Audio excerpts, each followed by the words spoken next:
Hey guys, welcome to my Jersey vertical template. This template easily allows you to add 2 different images of a subject or just one. Instead of jersey numbers, you can also include the initials of the school, wrestling weight, or whatever you like.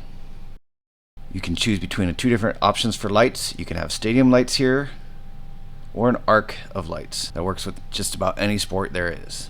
It's very simple to drag and drop your subjects into these templates. So I'm going to shut off my sample subject and have an extracted subject that I can drag and drop into the template and position it where I think they look good.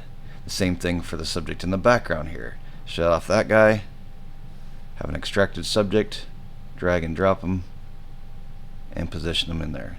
Then of course I can fully customize any colors and text to match up to my subject. There's a full tutorial included with the instant download that'll walk you through all these steps. And then of course I can switch out the sport equipment in the background.